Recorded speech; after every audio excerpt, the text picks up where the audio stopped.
Hello and welcome to Sports Update. Today we'll be looking at the latest sports news from around the region and beyond. I'm Aiden Richardson. We'll also look at great college games and check out pro sports from over the weekend. I'm Emily Conley, and this is Sports Update on EUTV.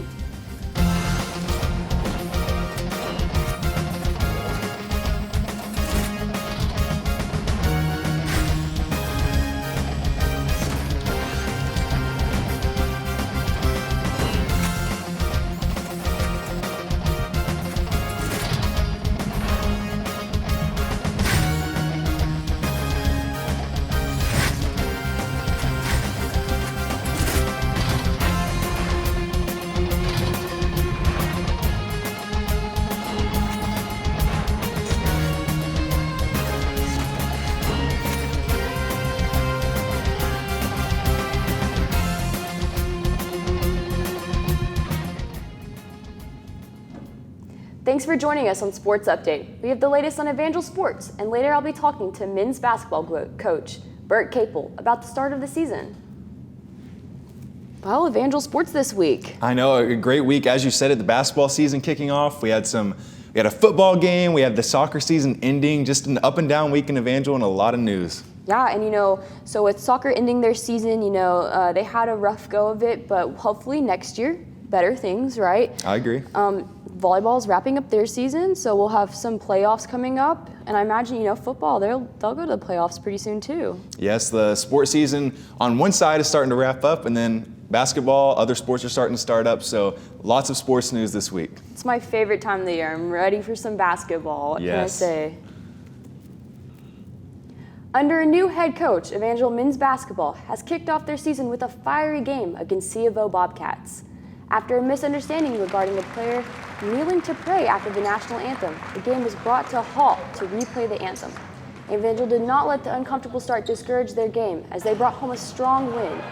Senior Josh Pritchett led the team with 18 points. Freshman Caleb Gordon made his debut with 6 of 7 field goal attempts, putting up 13 points in only 16 minutes. The game wrapped up with a final score of 89-71. In their second game of the season, the Valor faced 15th-ranked University of Science and Arts at home.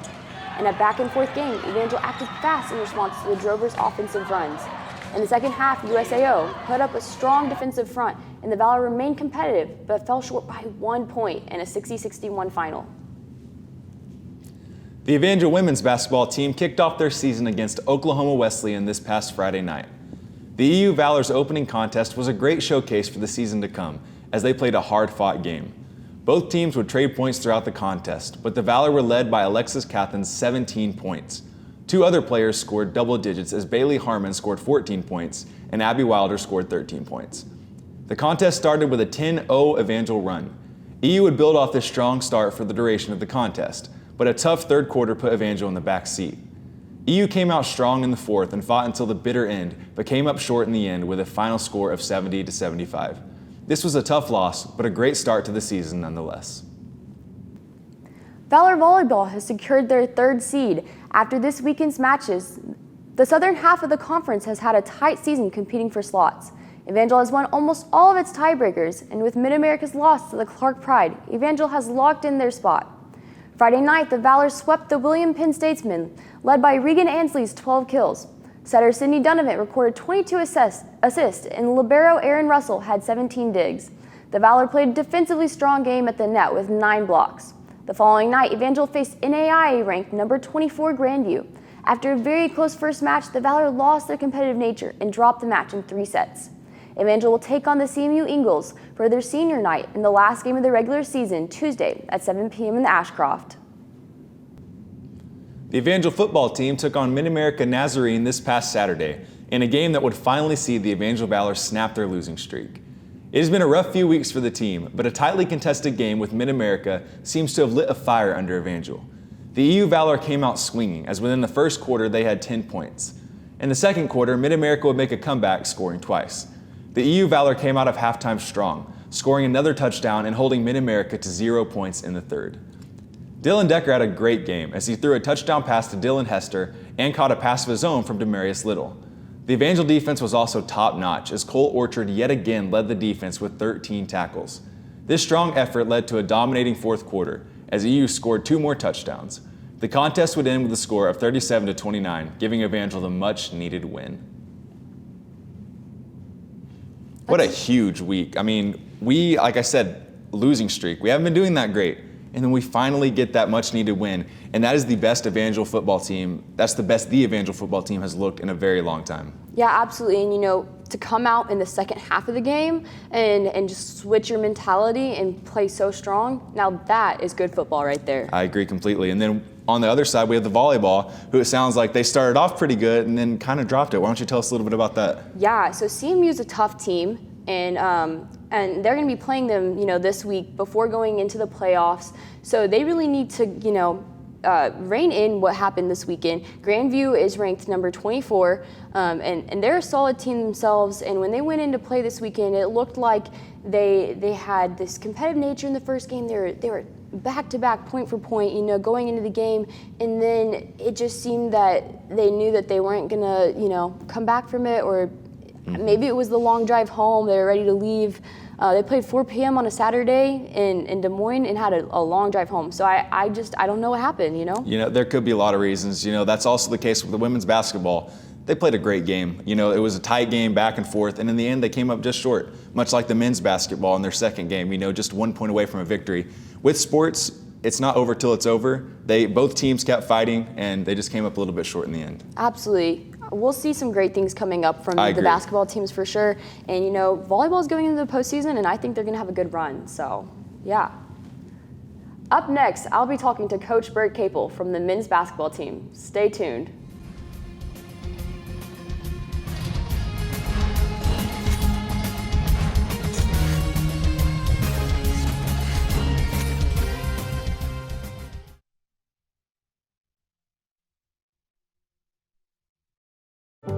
My biggest fear in the middle of my addiction was that I would never be able to get over it and that my kids wouldn't have a father.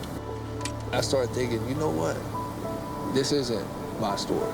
For the longest time, fear held me back from ultimately being who I wanted to. I had to become a better man to be a better father. It's important to me that my kids are empowered and truly believe that if they can think it, they can do it.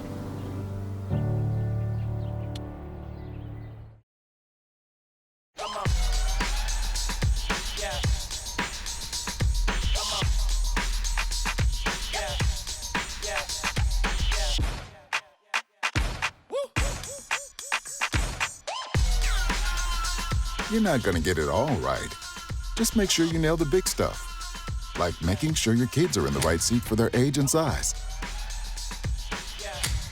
Get it right at nhtsa.gov/the-right-seat. There is a road laid out for me. First night here, but Amy seems cool. Leading down to the river.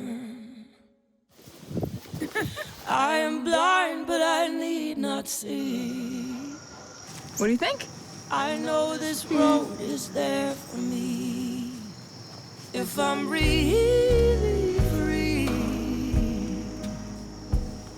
take me down to the river and walk.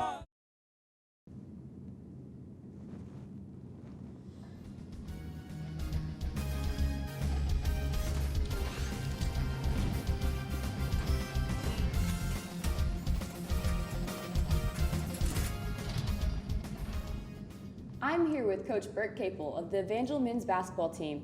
This is his first season as the head coach for the team. Thank you so much for being here, Coach. Yeah, thank you for having me. So it's your first year as a head coach, but you're a familiar face around here. Can you tell us a little bit about your past here at Evangel, I guess your Evangel resume? Yeah, sure. So I went to school here, started in 2000.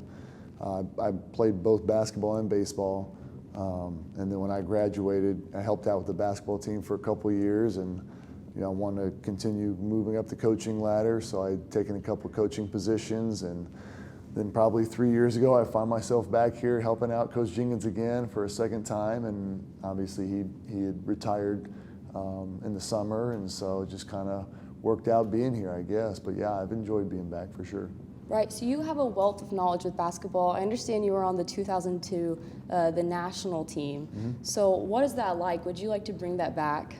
Yeah, I mean, there's no question. I was telling my guys the other day when we played C of O, that's where we'd won the championship. So I had a lot of good memories as a player, and I want my players to experience the same thing, the same, feelings of excitement and joy. And, even 20 years from when we won the championship, which is actually this year, I still stay in touch with some of my teammates. So sometimes that interaction and those memories that we had, I want my guys to have the same thing. So yeah, I would love to bring a championship back, especially for the guys. I think it'd be fun for them. Absolutely. President Rakes, he's brought it up that he's prophesying it over a team. So I would love to see the basketball team do that. We'll take it. Absolutely. So speaking of, you coached at like a D1 level. You were there for a while. What does that change for your mindset coaching at Evangel? I think anytime you go somewhere different, because I had played and coached here for a couple of years, you just learn new things.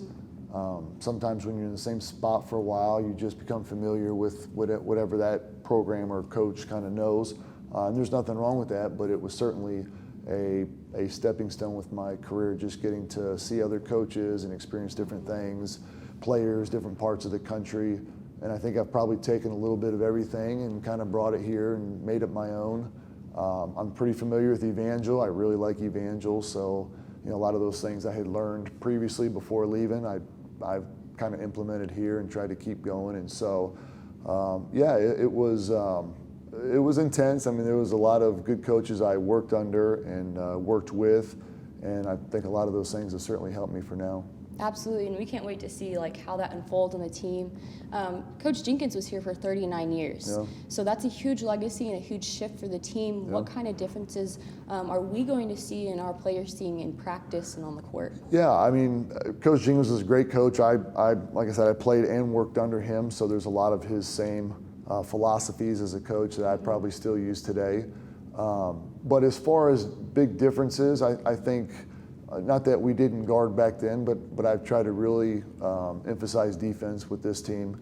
Offensively, you never try to miss a shot, and unfortunately, you still miss. So there are those games when you don't shoot as well as you'd like, and if our defense can continue to be consistent every game, it'll give us a chance to compete in games that maybe when shooting is not going real well, the defense can help us out.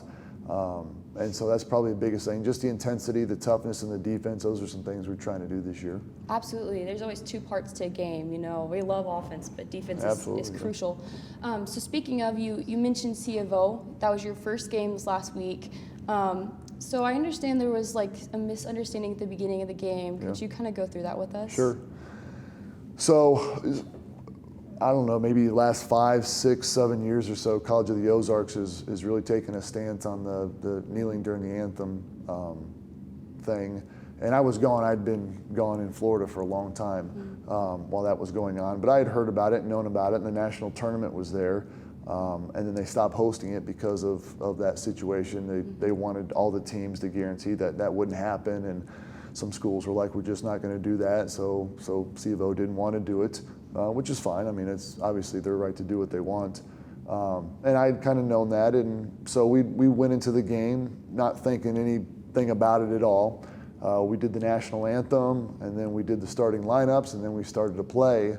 And then right after we played for about a minute, the buzzer sounds, and the referees kind of called both coaches to the scorer's table and said, hey, we're going to have to, well, not the referees, but one of the administrators of C of O came down and said, hey, we're going to have to cancel the game. One of your guys knelt during the anthem. And I said, I didn't see anybody do that. You're going to have to prove it to me before I'm taking my team off the floor. And so I told him to show me film or show me some proof that it happened. And he said, well, it's that person right there if you want to know. And so we signaled him over, and I asked him, I said, hey, did you kneel during the anthem? Because I didn't see anything. And he said, no, sir, I didn't do that. He said, when the anthem was over, I bent down and said a quick prayer and got back up like I've always done. And I kind of turned to them. I said, well, we're going to cancel this game because of a big misunderstanding of a guy who was praying.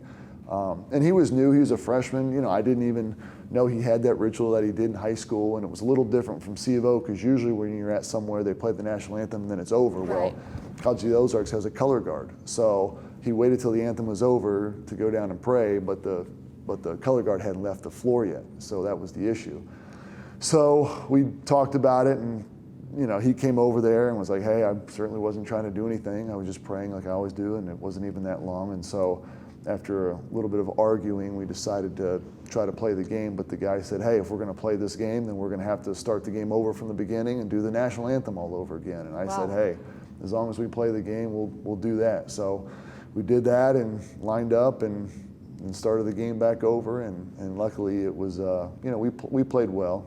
I was afraid at the beginning it was going to be a distraction, but it was okay. That's what I was going to say. Most teams, that would have rattled them, entering it, but it looked like your team played an excellent game. Yeah, I mean, we played hard. I knew we were going to be ready for that game. It's a big rivalry game, and I came in a little worried because I know how good they are, and I know it's a rivalry game, and they always play well at home, and so I just wanted for us to just play hard and come out and do what we're supposed to do. And yeah, it was kind of a weird start to the game, but I think after the first minute, once the ball got tipped and we redid it, I don't think there was any thought about what had just happened. So, but yeah, we played well. So this season, you've got some veteran players that are coming back, but you also have a lot of freshmen and sophomores. So it's you've got some young players that are going to be really crucial on the team. I've noticed. What are your expectations for those individuals, in the coming seasons without players like Cade Kaufman returning? Well, I think when you got older veterans on your team, that's important because it's important that they set the stage on what the culture is and what they're wanting to do. And then those younger guys kind of learn from those older guys, and that way when the Cades and the Joshes and Edrill and those guys graduate, then it'll be their turn. But hopefully they had learned on what a good culture is and how to work hard and how to do the right thing, and they learn from that and they just keep passing it on down. So I think it's good that we got some freshmen in here to learn from that, to experience that and see what it is. That way they can kind of create their own culture when those older guys leave. Well, that's excellent. Thank you so much, Coach. Best of luck going forward on your season. Coming up, we'll be reviewing the World Series, college football, and more. Stay tuned.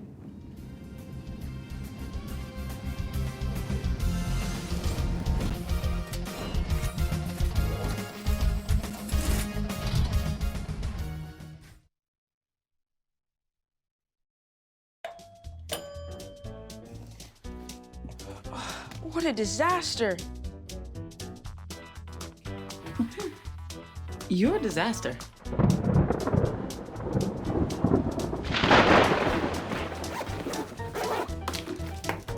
This is a disaster. You can't be ready for every little disaster, but you can prepare for a big one. Make an emergency plan today. Severe weather can strike anytime, anywhere, but there's a simple way to stay safe. Hey, Jim Cantori here. I stay safe in dangerous weather by planning ahead. You can stay safe too with a few easy steps. Build an inexpensive kit with supplies for your family's needs. Write down important information like phone numbers and medications. Always talk with your family and remember any pets in your planning. Be ready, be safe. Start your plan today at ready.gov/plan. The number 5 ranked team, the Ohio State Buckeyes, took on the number 17 ranked team, Pennsylvania State University, in a contest that would turn a lot of heads. Coming off an ugly 9-overtime loss at home to Illinois, Penn State had something to prove. This was evident early on as Pennsylvania put up a strong offensive onslaught. This contest was a gritty one, as the teams earned most of their points through field goals. Because both teams were so on point defensively, Trevion Henderson was a standout for the Buckeyes as he ran for 152 yards and 28 carries. It would be Noah Rugel's 4th field goal that would finally finish off the Nittany Lions. The contest would end with a score of 33-24. Just 3 days before the first college football playoff rankings, the Ohio State Buckeyes have to like where they stand. In their annual rivalry meetup, number 8 Michigan State Spartans passed the number 6 Michigan Wolverines. MSU running back Kenneth Walker III had a second game of the season with 4+ rushing touchdowns. Michigan led the game 30-14, but fell behind as the Spartans put up an aggressive second half. Michigan quarterback Cade McNamara threw 383 yards and 2 touchdowns, followed by a fumble by freshman quarterback J.J. McCarthy in the 4th quarter. Charles Brantley solidified the game for Michigan State with an interception with less than 2 minutes left in the game. The rivalry match ended with Michigan State up 37-33. Aaron Rodgers and the Green Bay Packers took down the last remaining undefeated team when they bested Kyler Murray and the Arizona Cardinals. While both teams are at the top of the league, the Packers would head into this contest without receivers Devontae Adams and Alan Lazard. Without 2 of their top receivers, the Packers chose to focus their game plan on defense, a strategy that would prove to be a successful one. They also rushed for most of their offense as A.J. Dillon and Aaron Jones outrushed the Cardinals 151-74. Jones was also the leading receiver as he totaled 51 yards. Aaron Rodgers had a slow start, ending the first half with 10 of 21 passing. Rodgers woke up in the second and ended the second half 12 of 16. This game was all about strategy. The Packers won the game 21-24. This game was huge for Aaron Rodgers as it seems that we are seeing the reemergence of one of the greatest quarterbacks of all time. The World Series will return to Houston at Minute Maid Park for the Game 6 after the Astros overcame the Braves in what could have been their winning ticket. In a turnaround performance, the Astros switched up their batting lineup, placing third baseman Alex Bregman 7th. After a double by Bregman, the energy changed and Houston's batting lineup regained the confidence they needed to bring in 1 run per inning for 4 consecutive innings. Carlos Correa led the charge to bring home Altuve in both the 3rd and 8th inning. In Game 5, Braves left fielder Adam Duvall shined by starting the game with the 377 feet grand slam. In the 3rd inning, first baseman Freddie Freeman shot off another homer to contribute to their lead early on. The Braves led in strikeouts but could not stop Houston from bringing in 9 runs compared to their 5.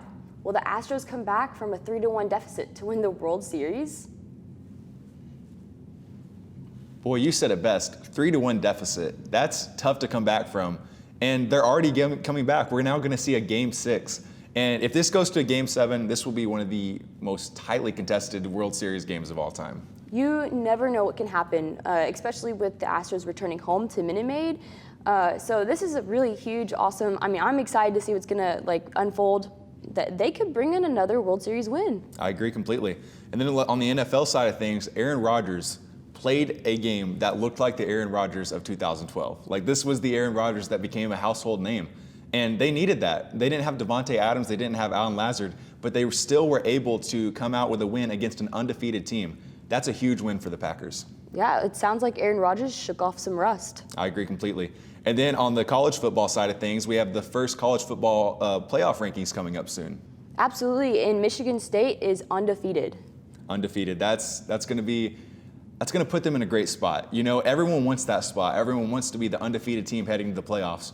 But historically, the undefeated team usually doesn't win the championship. So this could be a different year, or this could be every other year. That's the great thing about sports, is that you never know until the game ends. Right. Now it's time to announce the Sports Update Player of the Week. This week we highlight freshman soccer player Abby Schmidt. In her first season at Evangel, Schmidt has recorded a total of 133 saves in goal, with a save percentage of .764. Congratulations, Abby. Well, why don't we go ahead and check out what's coming up for Valor Sports.